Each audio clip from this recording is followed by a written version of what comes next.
when I was 19, I was only starting to go through it, Yeah. and I was 30 before I actually sat down, and by the time I was 30, I'd sabotaged every career Yeah. I've had and every relationship I've had because of my mental health. Yeah. That's not patronising.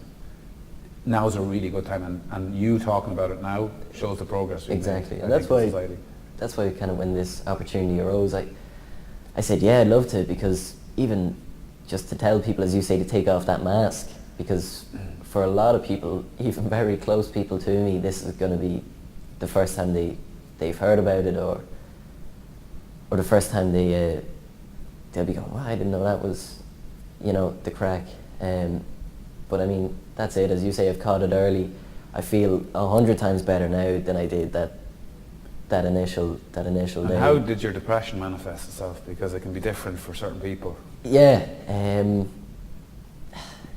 it was just like, as I've heard you speak before, it's kind of, you can feel it like it's an entity, and you know, if I don't do this, for me it's productivity, like daily productivity.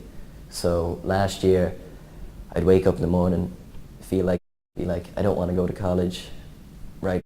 I won't go to college, and then you feel twice as bad, you know, by the time it's whenever you get out of bed, or it's like, sugar, now I didn't go to college, and then exams are coming up, and so for me that's the thing. If I get up early and I go to college or I go to work and I make my day as productive as possible, then I tend to feel better. But you got to look at this in another way. Some of the other issues that we don't look at in our culture in Ireland is that we've been brought up from every generation to fear failure, constantly fear it, constantly go, oh, can't do it. This need to achieve all the time, this perfectionism, this, oh, I have to go to college and I have to. You don't. Yeah. You don't have to do any of those things. These are pressures you put on your shoulders.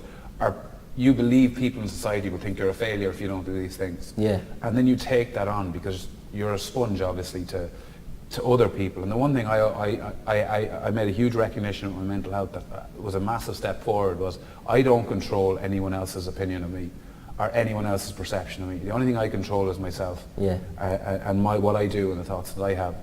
And I do control that. But I think with you, the idea of these external pressures that really magnify, you know, no doubt that you're struggling a little bit with your opinion yourself, your moods. It just gets 10 times worse when you start worrying about other people and what they think. And I hate to say it, in 70 years' time, it doesn't fucking matter what they think. Yeah. And you'd be sitting there going, I wish I did something. Yeah. I wish I actually addressed this. I wish I did this. And you know, and you look at, for my example, like in 5th year in college, at school, I couldn't do it anymore. I had to leave. Like I couldn't stay in my school. For many different reasons, but most of it was because I was exposed to watching people being bullied and I couldn't watch it. Yeah.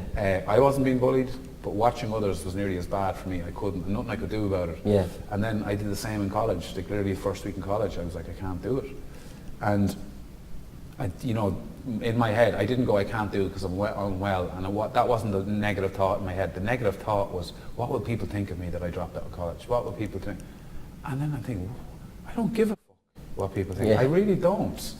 I really genuinely don't. And I think that's the thing. It's like we get so caught up because in our we consistently make decisions based on other people rather than ourselves. Exactly.